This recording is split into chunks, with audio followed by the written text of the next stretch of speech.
What's going on, guys? Going to make a quick little video on Tesla. So again, a nasty day in the market. I know a lot of you guys get excited once we get one green day, but you have to understand that when we're below macro supply, these are just, intraday dead cat bounces on, low volume. Another thing that I do want you guys to kind of keep in mind is that this week there's not a lot of people home. What does that mean? A lot of people who work for hedge funds, institutional traders, big time, big bag money, retail traders.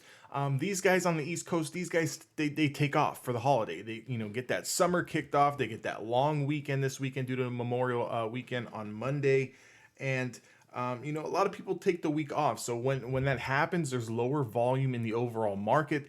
There's not anybody home to defend prices. A lot of retail traders are involved in the market. And when there's a lot of retail traders involved in the market can tend to be very whiplashy, a lot of ups and downs just due to the emotional buyers and sellers. One thing that we're going to look at here is Tesla's weekly time frame. I'm just going to be quite honest. If we're going to continue to stay in a bear market for another month or two, it looks like Tesla's coming down to 500. Whether you want to believe that or not, or whether that happens, is still yet to be determined. But let's take a look at the weekly time frame. Each individual candle is representing 1 week's worth of price action. Currently, we are below all macro levels of supply.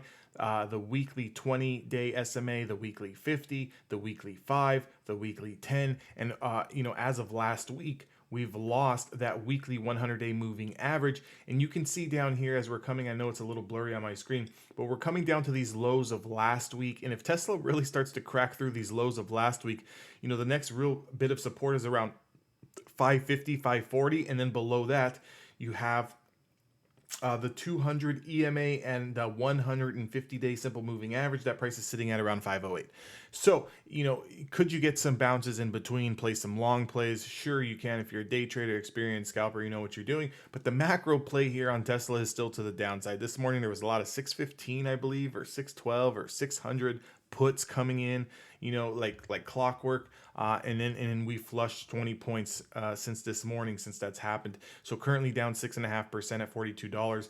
The way it's looking, if you just kind of look at the chart here, all-time highs here of 1243. Then we put in a lower high here at around 1210. Then we've put in a lower high at around 1150. And then now we've pretty much just been on about 1, 2, 3, 4, 5 consecutive down weeks. If you want to count these two kind of indecision weeks here where we kind of chopped around, we're looking at 6, 7, 8 weeks really since the start of the last decline here on this leg down. We could get some sort of just, capitulation, just washout. Aggressive washout on Tesla. But right now, the way it's looking, I wouldn't try to time the bottom on anything. You can see the triple Qs on the weekly time frame here, trying to approach last week's lows of around $280. If we do start to continue lower here, the next area of support here is 276. But realistically, if you're a longer term investor and you're looking to load up because you think it's a good deal, I would just wait till the triple Qs hit 260. If the triple Qs never hit 260, then we're going to need to get back over a price of $332 on the triple Qs before we break this 8-week downtrend that we're looking at here. So, you're not getting a good deal now if we're going to be trading at 260 in 2 months. You know what I'm saying? So just kind of keep that in mind. If you are looking to play long, if you're looking to swing long, the triple Qs need to reclaim 300.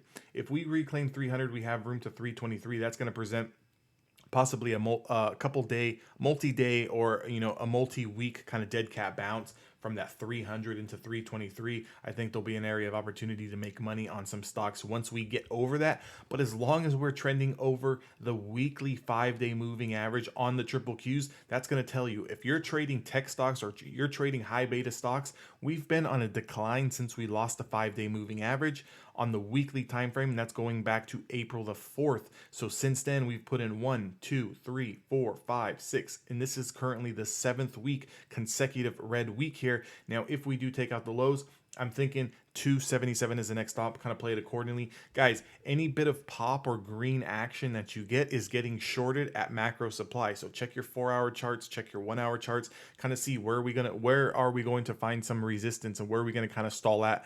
You can kind of take your short positions there and kind of play that back to the downside to make some quick cash on an intraday basis. I hope this video helps. Make sure to subscribe to the YouTube channel and give me a thumbs up. Also, make sure you guys are in the Discord. I'll see you guys all there this week.